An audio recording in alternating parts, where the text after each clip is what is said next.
Hello friends, इस video में हम 7th क्लास की ज्योग्राफी का 8th चैप्टर करने वाले हैं, जिसका टॉपिक है human environment interactions the tropical and सब ट्रॉपिकल रीजन। तो फ्रेंड्स, इस चैप्टर में हम पर्टिकुलरली ट्रॉपिकल रीजन में, जो कि अमेज़न बेसिन मतलब ट्रॉपिकल रीजन में लाई करती है, और सब ट्रॉपिकल रीजन में गंगा ब्रह्मपुत्र रिवर की जो बेसिन है उसमें किस तरह से ह्यूमन बींग्स अपने एनवायरनमेंट के साथ में इंटरेक्ट करते हैं, वो सब अपन पढ़ने वाले हैं। So friends, before starting this chapter मैं आपको बता दूं कि यूपीएससी किस टाइप से क्वेश्चंस पूछता है।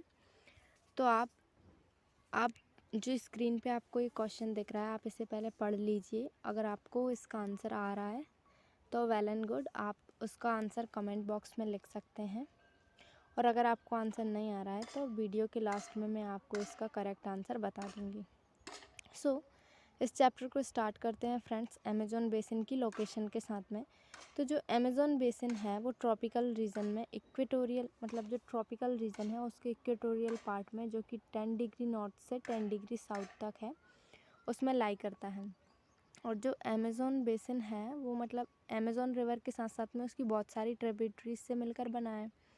और ये कुछ मतलब बहुत सारे पोर्शन को ड्रेन करता है, जिसमें कुछ कंट्रीज़ आती हैं जैसे ब्राज़ील और Peru, Bolivia, Ecuador, Colombia and कुछ पार्ट्स वेनेजुएला के भी आते हैं। ठीक है, इस डायग्राम में बताया गया है कि कौन कौन सी कंट्रीज़ हैं जो कि अमेज़न बेसिन द्वारा ड्रेन किए गए एरिया में आती हैं। ठीक है, द नेक्स्ट इज़ कि जो अमेज़न बेसिन है उसका क्लाइमेट किस टाइप का है। और अगर अपन क्लाइमेट की बात करें फ्रेंड्स, तो यहाँ का जो क्लाइमेट है वो बहुत हॉट एंड वेट क्लाइमेट है, क्योंकि यहाँ पे थ्रू आउट द ईयर बारिश होती रहती है।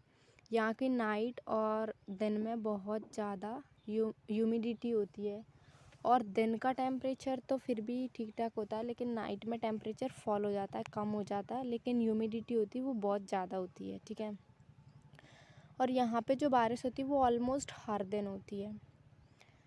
Now let's talk about the forest. तो फ्रेंड्स, अगर अपन बात करें तो जैसा कि हमने देखा यहाँ पे थ्रू आउट द ईयर बारिश हो रही है, तो यहाँ पे जो फॉरेस्ट का टाइप है वो है रेन फॉरेस्ट। और जैसा कि आपको पता होगा, जो ट्रॉपिकल एवरग्रीन फॉरेस्ट होते हैं उन्हें अपन रेन फॉरेस्ट भी बोलते हैं। तो ये फॉरेस्ट बहुत ज़्यादा थिक होते हैं, इतने ज़्यादा थिक होते हैं, इनकी जो थिक कैनोपी होती है ना, उसकी वजह से जो दिन में सनलाइट होती है वो ग्राउंड तक नहीं पहुंच पाती। इसकी वजह से ग्राउंड पर ऐसे मतलब प्लांट्स उगते हैं जो कि कम सनलाइट में उग पाते हैं, जैसे ऑर्चिड्स एंड ब्रोमोलेट्स वगैरह, जो कि पैरासाइट के टाइप हैं। और ये रेन फॉरेस्ट बहुत ज़्यादा मतलब वाइल्ड लाइफ में बहुत ज़्यादा रिच है। यहाँ पे कुछ वर्ड्स पाए जाते हैं, जैसे टोकन हो गया, हमिंग बर्ड हो गया, मैकाओ हो गया, और बहुत ज़्यादा मतलब ब्रिलियंट कलर्ड के बर्ड्स पाए जाते हैं। उसके बाद में अगर अपन एनिमल्स की बात करें तो मंकी, स्लॉथ, आंट ईटिंग टापिर्स, ये सब पाए जाते हैं। और अगर रेप्टाइल्स की बात करें तो स्नैक्स, क्रोकोडाइल्स, पाइथन्स, एनाकोंडा, ये सब पाए जाते हैं। एंड इन सबको, ये सब तो हो गई वाइल्ड लाइफ के बारे में। अब अगर अपन देखें तो यहाँ पे इंसान किस टाइप से रहते हैं, मेन चीज़ तो यही है ना कि ये सब मतलब इंसान इस रीजन में किस टाइप से सरवाइव करते हैं। तो फ्रेंड्स, यहाँ पर क्या करते हैं, जो आदमी होते हैं, जो मैन होता है वो जनरली हंटिंग एंड फिशिंग करता है, और जो वुमेन होती हैं वो घर की देखभाल करती हैं, और क्रॉप्स वगैरह की देखभाल भी वुमेन ही करती हैं। यहाँ पे कुछ मतलब जो मेन क्रॉप्स लगाई जाती हैं उसमें टॉपिको, पाइनएप्पल एंड स्वीट पोटैटो, ये सब हैं। और यहाँ का स्टेपल फूड है वो है मैन्योक।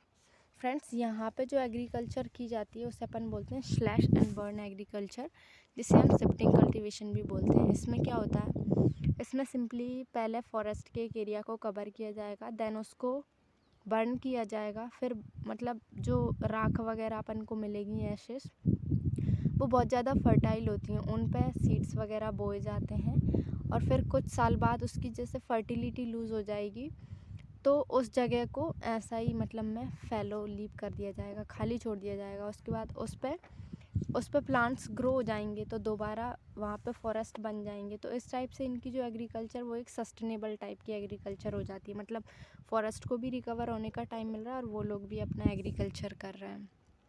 तो ये लोग कुछ ये क्रॉप्स वगैरह, कैश क्रॉप्स वगैरह, जैसे कॉफ़ी हो गया, मेज़ हो गया, कोका हो गया, ये सब। ठीक है। तो फ्रेंड्स पहले क्या था, पहले मतलब ओनली रिवर के थ्रू अपन जो फॉरेस्ट के सेंटर में जा सकते थे। लेकिन 1970 में क्या हुआ, ट्रांस अमेज़न हाईवे का निर्माण हुआ। इसकी वजह से जो फॉरेस्ट वगैरह हैं उसके हर पार्ट में जाना संभव हो गया। इसकी वजह से क्या हुआ, वहाँ पे बहुत सारी वहाँ की जो पॉपुलेशन वो लोग रहते थे उन्हें वहाँ से हटा दिया और वहाँ पे बहुत सारे कंस्ट्रक्शन वर्क चालू हो गए, जिसकी वजह से बहुत ज़्यादा फॉरेस्ट में डिस्ट्रक्शन हुआ। जैसा कि आप इस पिक्चर में देख सकते हैं, पहले फॉरेस्ट इतने ज़्यादा थे, अब कम होते होते इतने कम हो गए हैं। यहाँ इसकी वजह से यहाँ की जो बायोडाइवर्सिटी वगैरह थी वो सब भी बहुत ज़्यादा अफेक्ट हुई हैं। अब देखते हैं फ्रेंड्स, जो गंगा और ब्रह्मपुत्र बेसिन है उसमें लाइफ किस टाइप से है। तो गंगा और ब्रह्मपुत्र बेसिन है वो सब ट्रॉपिकल रीजन में लाई करती है, जो कि 10 डिग्री नॉर्थ से 30 डिग्री नॉर्थ वाले रीजन में है। ये मतलब गंगा और ब्रह्मपुत्र दोनों की ट्रिब्यूटरीज से मिलकर, मतलब सारी ट्रिब्यूटरीज और ये दोनों रिवर मिलकर इस रीजन को ड्रेन करती हैं। तो गंगा की कुछ ट्रिब्यूटरीज हैं जैसे घाघरा, सोन, चंबल, गंडक एंड कोसी। ऐसे ही ब्रह्मपुत्र की भी कुछ ट्रिब्यूटरीज हैं। तो फ्रेंड्स इस मैप में ये जो रीजन दे रखा है ये है गंगा ब्रह्मपुत्र बेसिन वाला रीजन। ठीक है। अब अगर अपन देखें तो ये जो गंगा और ब्रह्मपुत्र वाला जो रीजन है, यहाँ पे बहुत सारी अलग अलग टाइप की टोपोग्राफीज़ हैं, जैसे प्लेन्स हो गए और माउंटेन्स हैं।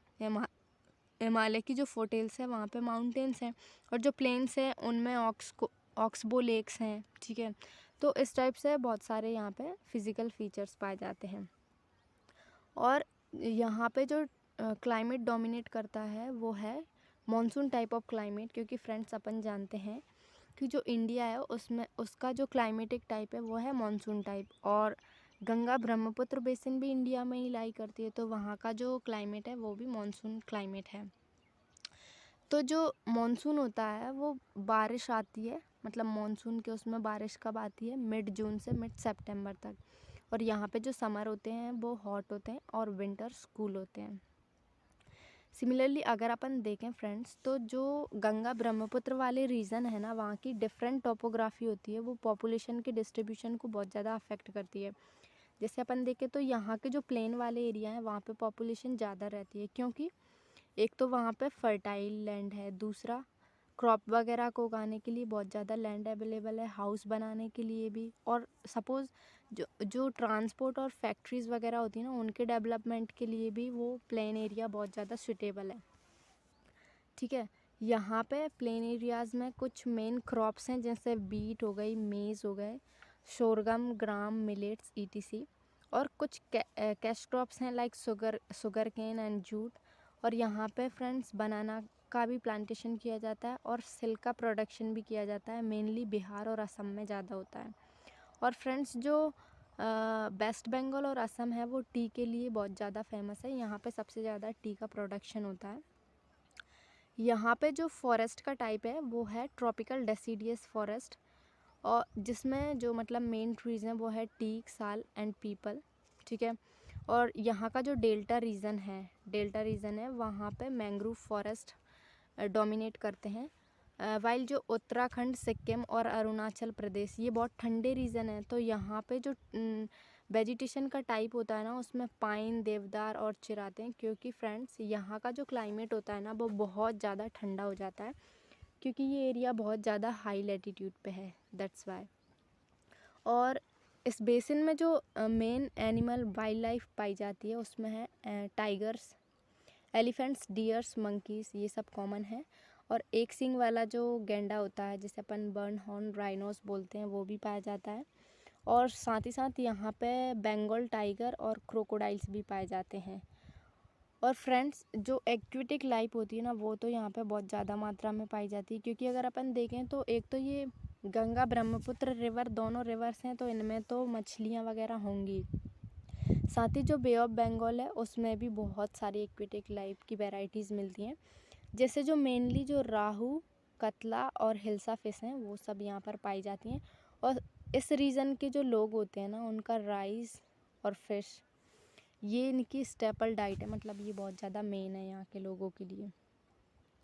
नेक्स्ट चीज़ अगर अपन देखें फ्रेंड्स, तो जो ये रीज़न है, जैसा कि अपन ने अभी देखा प्लेन्स में बहुत ज़्यादा पॉपुलेशन रहती है, तो कुछ सिटीज़ हमारी कंट्री की जो बहुत मोस्ट पॉपुलेटेड सिटीज़ हैं वो इसी रीजन में लाई करती हैं, जैसे इलाहाबाद, कानपुर, वाराणसी, लखनऊ, पटना, कोलकाता etc। और ये जो रीज़न है ना फ्रेंड्स, ये जो जो चारों फॉर्म्स है ना ट्रांसपोर्ट की, जैसे रेलवे, रोडवेज, वाटरवेज, एयरवेज, ये सब बहुत ज़्यादा वेल डेवलप्ड हैं इस एरिया में, ठीक है। यहाँ पे एक एग्जांपल दे रखा है कोलकाता का, जो कि एक पोर्ट है, इम्पॉर्टेंट पोर्ट है, जो कि हुगली रिवर पर स्थित है। यहाँ पर टूरिज़्म भी बहुत अच्छा खासा है, जैसे अगर अपन देखें तो जो यमुना रिवर है उसके किनारे पर ताजमहल है, इलाहाबाद, और साथ में अगर अपन देखें तो यहाँ पे उत्तर प्रदेश और बिहार में बहुत सारी बुद्धिस्ट स्तूपास मिल जाते हैं। लखनऊ है, असम है, असम में काजीरंगा नेशनल पार्क और मानस वाइल्ड लाइफ सेंचुरी है। अरुणाचल प्रदेश है, यहाँ पे अरुणाचल प्रदेश में बहुत सारे ट्राइबल कल्चर्स हैं जो कि मतलब में बहुत ज़्यादा टूरिज़्म को अट्रैक्ट करते हैं। सो with this friends, we have come to an end of this chapter.